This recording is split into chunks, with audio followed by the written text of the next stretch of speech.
Hey everyone, coming to you with crazy morning here. Um, I normally have my tripod up here, and I just was lazy and don't want to go downstairs and get it. So this one's not going to be as stable, but you'll be okay. You'll make it.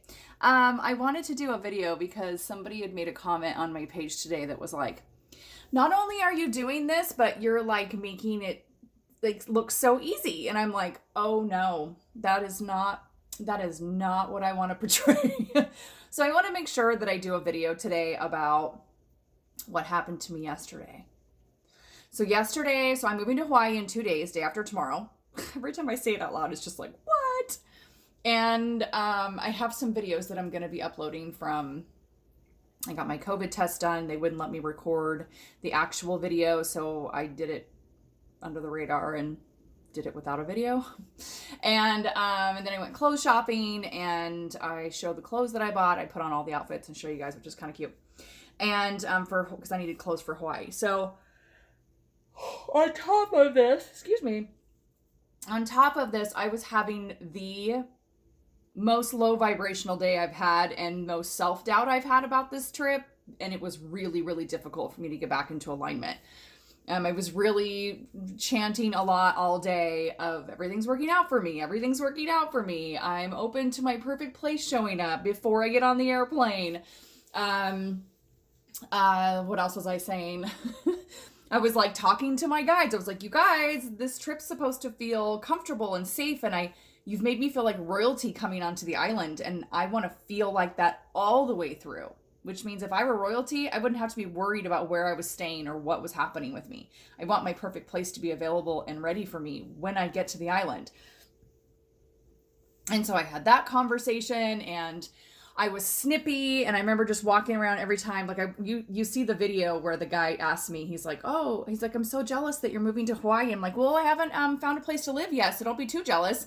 And that was kind of my attitude all day. Like you could tell I was just the fear was getting to me, the stability, because it's triggering all of my stuff around stability and home. And I ended up having a conversation with my friend Jacqueline, who's also a fellow coach that teaches with me on the Anger Embrace program. And she's done other things like an Aphrodite ritual that really helped turn my heart light back on. She's incredible. If you want her information, let me know and I'll give it to you in the comments. But I had a conversation with her, and she's a psychic, and she's like also like me, and she's like, well, I'm going to tell you something, and I hope it doesn't like rub you the wrong way. She's like, but I'm getting that your perfect place is not, it's not that your perfect place isn't ready for you. It's you are ready to show up. It's that it's waiting for you to be ready for it. And I was like, damn it, because I knew she was right. I am a big believer that things keep showing up. This would be mine around stability and home life and feeling like I'm not stable in that area until you have a different reaction to it. And she was totally right. And I had to catch myself and really get myself back into alignment on that and be like, okay, you know what?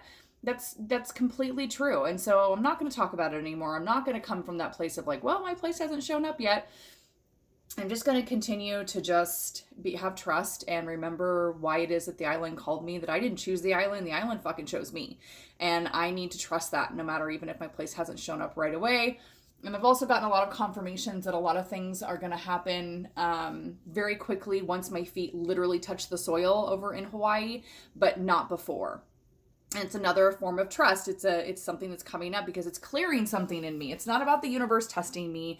It's not about, being punished. It's not about any of those things. It's about there's a vibrational level that gets shifted once you have faith and surrender in situations that feel very scary and feel, your ego's dying in that level. It's shifting and it's changing, not really dying. I don't say it's dying because I don't think the ego ever dies or any of us ever die, but that energy is shifting into something else, something higher vibrational. And in order to do that, we have to relax into the situations that make us tense up and crazy and feel crazy and scary and like we're dying. And because a level of us is dying on some level because we're transitioning into something else. And so we had a big storm yesterday. This was like another sign that I got. There was a big storm yesterday. And it was one of those storms where it was like sunny on one side and it was like dark as shit on the other side, and there was huge amounts of hail coming down. I mean, like this big of hail, but it was like snow hail. So when it hit, it would just like explode like snow. It was really cool.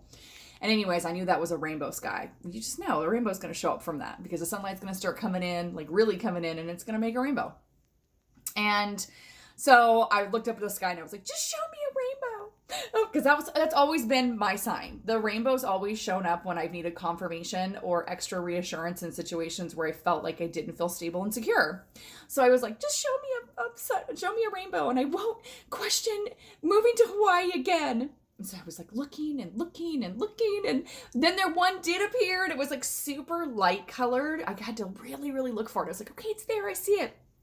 Well, it's almost like my guides know me. They were like, this bitch is gonna look at that and be like, well, it only showed up kind of lightly, so maybe I'm not still supposed to go. And so I say that because then like 10 minutes later, my friend Julian sends me a picture. He lives in Portland also, and he sent me a picture of the rainbow, and his picture of the rainbow was bright and beautiful and colorful, and it was like, what the? And he said, and he titled it "Make a Wish," and he sent it to me personally, like 10 minutes after I was like asking to see a rainbow, and they were like, here's 2, bitch, okay? So you don't get to like question it or think that it's not actually happening. So it's just like, that's like so cool. So that happened, and that gave me more. And then my friend Erica, she lives in Hawaii, and yesterday I had sent her a bunch of voice texts on Instagram where I was like, telling her how excited I was, and I just feel like everything's in alignment and I can see all the signs.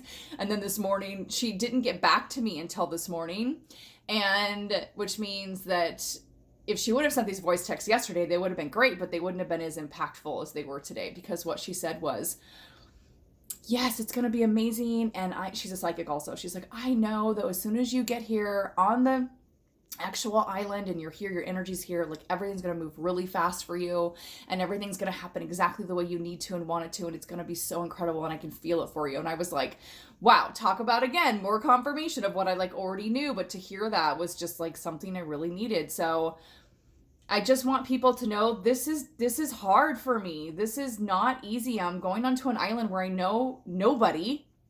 I mean, I know a couple people, but I'm not going to be there. I'm not going to be staying with them and on the same island that they are, or the same portion of the island. And I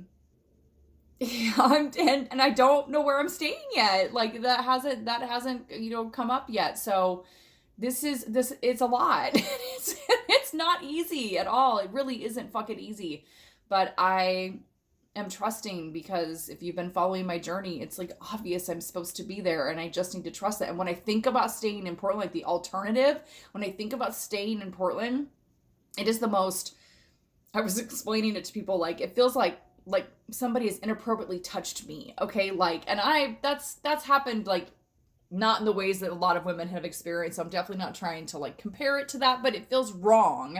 It just feels like I want to be like, no, like it just feels like a body confirmation of no, like an ew, ick, gross no. So the alternative is me staying in a place where, I see it. If I stay here, I stay stuck. If I stay here, I don't grow in the ways that I need to. And if I stay here, my business is not going to be doing anything that it's going to be doing once I get over there. If I stay here, I see myself having to go to a normal job, which makes my anxiety 25 times worse. If I stay here, I see the agoraphobia and the panic attacks and all the things, being really, really difficult again. And even though I truly believe I'm past that, like I really, really believe that after my relaxation technique and the process I've been doing. Like yesterday when I went out, was it yesterday? Today's Monday. Yeah, yesterday when I went out, I had literally zilch anxiety, like zero. Like I've still gone out the last couple times and felt some anxiety. This was nothing. I was like, I'm like literally comfortable in the fucking car. And I was out for a good, hour or so. I mean, I felt completely fine. So, and I'll be teaching that program, by the way, teaching people how to get through that on their own. I dealt with, if you're watching this for the first time, I've been dealing with and experiencing agoraphobia with panic attacks, a pretty severe case of it, for 14 years. And I cured myself of it with a relaxation technique, as well as a kind of a virtual reality process. It's not with goggles or anything, but it's kind of a process I use with that, as well as mindset. And with that, I, got on a freeway for the first time in almost a year and had no panic attack at all. None, like hardly any, even any anxiety. I've been out multiple times and I've pulled up, there's videos of it on here. I've pulled up the video to do videos and I'm like, there's nothing here. There's nothing happening. So it's literally taken all of that away from me. And every time I get outside in the world, I realize just how much it's actually gone and how, I still have some thought process before I leave the house of like, oh, I wonder if I will, or like, and I have to like interject and, stop myself from having those thoughts, so to speak. But I realize that once I get out, my body's like, has nothing. It's just going along and being normal for once, or back to being normal, I should say, because it used to be. So anyway, little interjection there.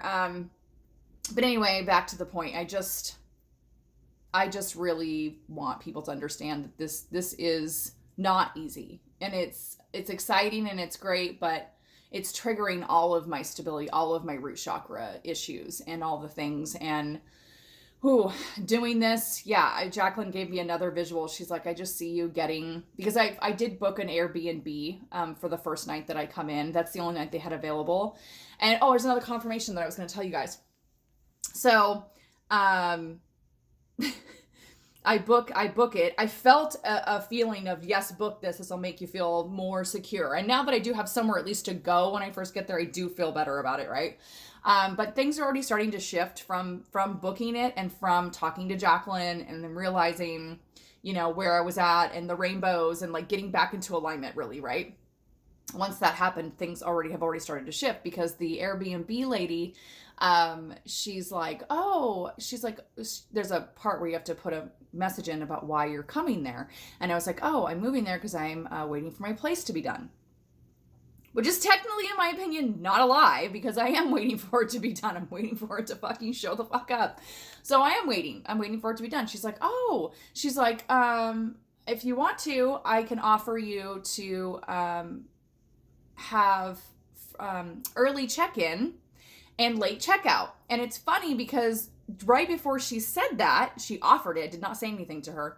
I was looking up her times and I was on the phone with Jacqueline and I was like, crap, her check-in time is 3 p.m. and I get in at 12:15. What am I going to do for 3 hours? And Jacqueline's like, maybe you can ask her for an early check-in. I was like, yeah, I'll ask her that. And literally like 5 minutes after that, she sends me a message. It's like, oh, by the way, I can give you early check-in and late checkout on Thursday if you want. And she's like, and if Tuesday's available, you could stay Tuesday. And I was like, I fly in on Wednesday. I said, but I am looking for somewhere through the weekend. If you have something, and if you know of something. She's like, oh, yeah, I actually have a friend who has another Airbnb, and my girlfriend stayed at an Ohana that might be available. And she's like, I'm going to totally look into these places for you and help you. Like, who fucking does that? I'll tell you who. The universe and the island, when you fucking like surrender and get into what you're supposed to be doing. Also Jacqueline, who's very familiar with the island, and I've had lots of people tell me this, but she's like, the island doesn't do well with you demanding timetables. Like, it does everything on its own time, and it's usually a lot slower, hence the 2 hour. They're 2 hours behind where I'm at, and I am a very fast doer person. I'm definitely in my divine feminine receiving, and I'm definitely in that space, don't get me wrong. But I'm definitely somebody who's like looking to like, what can I do to help myself? And I am a doer, and I like things to be on my time schedule because I'm a fucking controller. And so she's like, the island doesn't do that. And if you keep demanding that, it will like literally make it worse because it's trying to teach you to slow down and trust. And I'm just like, oh my God. So I got into that alignment as well, talking to her, and that's when all this stuff just immediately started shifting. Like, I'm just in awe at this point, and I'm totally back to being excited. But yesterday was hard, and this is something that I want people to understand when they do start working with me, because I already get the message and sign that people, once they see I'm actually in Hawaii, and I have manifested an incredible, amazing, beautiful place of my own, and that starts happening, you guys are going to want to start working with me. And that's awesome and great. And I just want you guys to know that the reason why it's going to shift into that is because I get back into alignment when I need to. Yes, I took a day to really just kind of not be in that space. But I knew instantly, as soon as I could feel it. I'm just so hyper aware. And I knew that every time I would say something like, well, my place hasn't shown up yet, I could feel the block. I could feel the just like, ugh. And so now I'm just not going to say that anymore. I'm just going to be like, oh, I'm waiting for my place to be done.